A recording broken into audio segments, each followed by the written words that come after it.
Be a Money Smarty is brought to you by funds from the Michigan Securities Education Trust.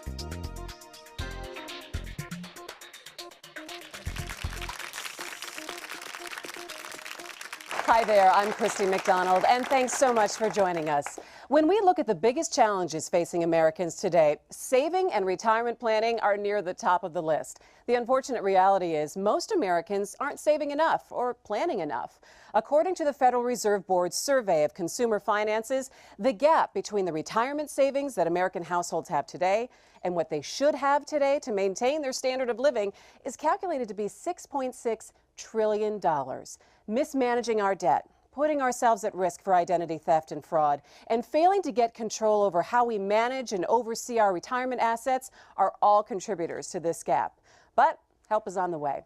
Be a Money Smarty is going to show us how to be informed, be aware, and be in control. 4 recognized experts, or Smarties as we like to call them, are here to talk about today's hottest money-related topics: identity theft and scams, credit and debt, long-term care and annuities, and how to get and keep control over your retirement savings.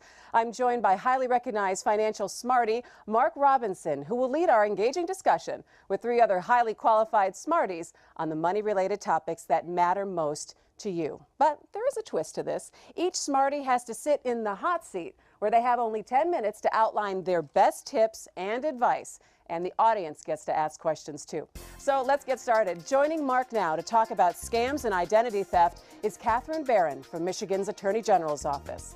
Katharyn is the Michigan Consumer Protection Division Chief. She has been involved in a series of consumer protection education presentations and the national award-winning cyber safety initiative, Michigan CSI. So Mark, Katharyn, take it away. Thank you so much. Katharyn, and good morning to you. Good morning, Mark. You have that seat warmed up? Yeah, it is indeed hot. All right. As an attorney, let's start by defining some terms. What is identity theft? Very simply, identity theft is when a thief takes your personal information and steals from you or someone else. All right, so what 2 things should we be talking about with identity theft?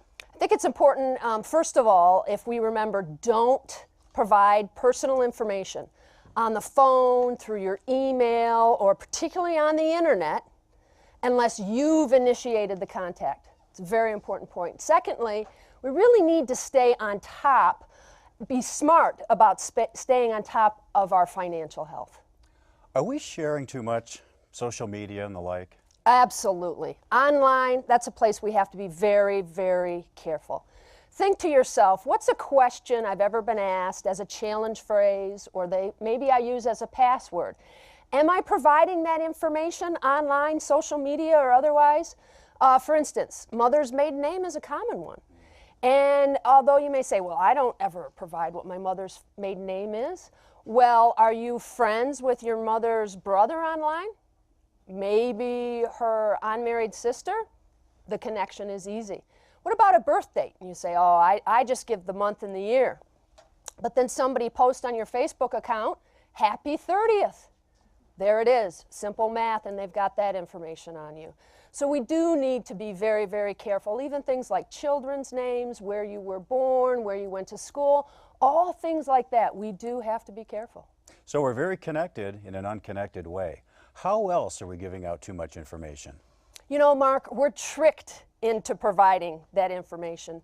The criminals with essentially no cost can make hundreds, thousands of calls, send those emails out, and they trick us into providing that personal information. All right, give us some examples of that trickery. You know, if you go online and you Google phishing, but not the F, the PH, phishing, you'll come up with hundreds and hundreds of examples. I think what's important for us to remember is we have to remember there are some common themes. First of all, regardless of how it comes, if it's on the phone or through the internet, it's going to look like it's coming from a trusted source. Secondly, they're going to look like they're trying to help us. That's how they trick us. Thirdly, they're going to tell you somewhat of a believable story, and they're also going to put some urgency in there. Now, presuming we're all smarties, most of us in the audience are thinking, I'd never fall for that, but we do, don't we? We do, and the reason we do is they're so good at what they do. The criminals are masters of psychology. They know just what to say, just how to say it, and it's also the sheer numbers of the things that they're sending out, the calls and the emails. You know, Mark, I think it might help us if we're able to run through an example of how this might happen. Let's do it. All right. How Let's about a do it on phone the call? phone. All right, Let's do phone it on call, the because phone. that's, I think, something that affects us all. Okay. Ring, ring. Hello. Hello, Mr. Smith. This is Miss Nice Lady calling from the fraud department of your credit card. Oh, my goodness. And we've noticed some unusual account activity. First of all, this call is being recorded, and my badge number is 456789. Do you need me to repeat any of that information? No, you don't need to repeat that for me. So the first thing I'd like to do is I'd like to confirm your credit card number. One moment, one Please moment. do pull it out. Yes, And then I read his exact account number. Do I have that correct, sir? you do. Thank you.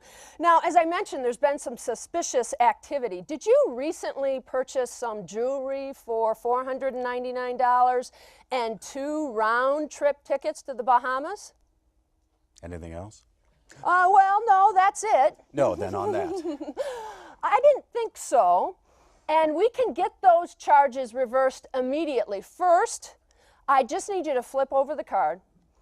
Look at where you sign that, and I need you to confirm those numbers near your signature. Can you do that for me? 1, 2, 3. Great. That's correct. We'll get those charges returned. Here's your confirmation number, 04251966. Do you need me to repeat that? I don't. If you need to get a hold of us, you can call 1-800-456-7889. You have a wonderful day. Miss Nice Lady, you are a nice lady. You're welcome.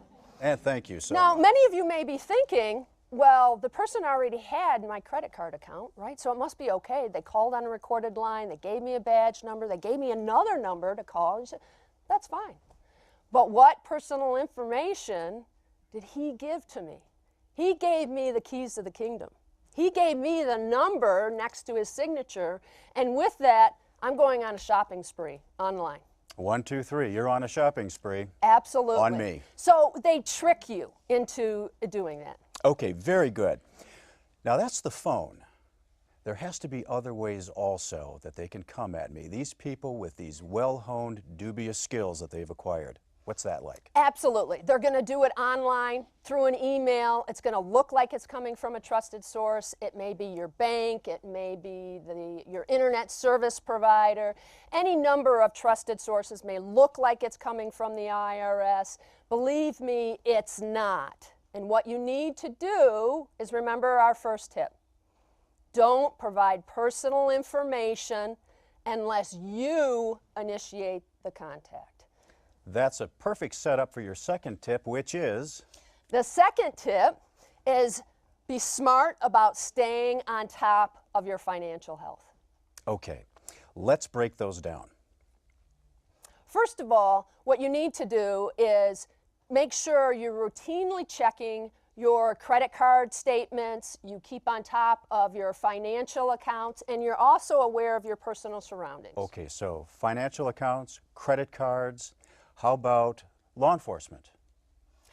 Absolutely. When you say, how about law enforcement, you're going to need to help me out. What's your thought there? Well, if someone's trying to check on me or my information, don't I need to kind of know everybody, the source, who's calling me, things like that? Absolutely. So let's say that's the situation, that you get a call and they say they're calling from law enforcement and they want to do a X, Y, or Z. What we would suggest there, just like with the credit card, if you get a call from your credit card company and you're genuinely concerned, all right, you can hang up, you turn the card over, you look at the number, and that's the number you call. If you get a call from law enforcement, or they say they're calling from law enforcement, and they start to ask for some personal information, our advice is still, wait a second, hang up the phone, you know the law enforcement, you go to a source, an independent source that you know is accurate, and then you initiate the phone call. Then and only then do you know who you're talking to. All right, now,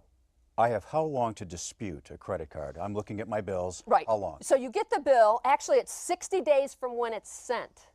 Okay. Not from when you got it, when it's sent. So make sure you're getting your bills timely. You've only got 60 days. So when you get them, review them line by line. If there's something not right there, dispute it in writing right away. If I am genuinely concerned about a call that I'm receiving, what is it I do? Just like we talked about, if they say they're calling from law enforcement, you've got to take control of that call. For you to initiate the contact, what's the first thing you have to do? You got to hang up. You got to get yourself to hang up, go to an independent source that you know is accurate, and then you initiate the call. All right, so we're monitoring our emails, we're monitoring our mail, monitoring phone calls. What about our personal circumstances and situations? Yeah, personal surroundings. So we need to think to ourselves, who am I inviting into my home? Do I have some service providers? And what sort of information might I have that's readily available in my home that they might look at? Do I hang bank statements on my bulletin board, things like that? So your personal surroundings in your home. But also, when you venture out, and let's say you're going to the gas station or another place where you're using your credit card, become aware of what that looks like and maybe even jiggle it a little bit. That's the device that you put it into. If it's loose and it comes off, guess what? It's probably a skimmer. And what a skimmer is they skim your personal information and they make their own credit card. All right, so be aware of your personal surroundings. When you go to the ATM, again, make sure it's one that you're used to using and there's no funny connections on it. It's also a good habit to do this. You put your hand over where you're entering your PIN number in case they have not only a skimmer, but they also often have a camera from the top that's picking up your numbers. So we need to, part of the theme is be aware, be informed. So we've informed, but we've also have people to be aware of their personal surroundings. And you just can't be too careful, can you? Absolutely. Absolutely. Okay, great. Thank you so much. Glad to be here. All right. All right, well, we're not done yet. We have some questions from the audience, all right? So get ready. You can't get off the hot seat just yet. All right, so what's your name? My name is Khurram. Okay, so why don't you go ahead and ask what's your question? Sure. My question is, if I'm a victim of identity theft, what action steps should I take to rectify that? That's a very good question. Now, we've addressed that in some degrees, but give a little bit deeper into that, please. Yeah, absolutely. One of the first things you should do, and let's assume that it's a credit card situation. One of the first things you should do is dispute that account. I'd like you to also call the FTC. They have a wonderful booklet. We have it as a handout. They have it online as well that'll help you take through the other steps. Once you call them and file a complaint, one of the first things they're going to tell you to do is get a hold of one of the 3 credit reporting agencies. You want to file a dispute there. I would also suggest that you dispute that in writing with them. That credit reporting agency is required by law to tell the other ones. And the booklet and the information from the FTC will walk you through all of the other steps. Great. Christy, do we have another question? Yeah, absolutely do. Go ahead. Tell us what your name is. My name's Kathy. Okay, Kathy, what's your question? Hi. A friend told me that it was a good idea to make a copy of the front and the back of my ID and my credit cards. Is that true? Well, from an organizational standpoint, that does sound like a good idea, but is it?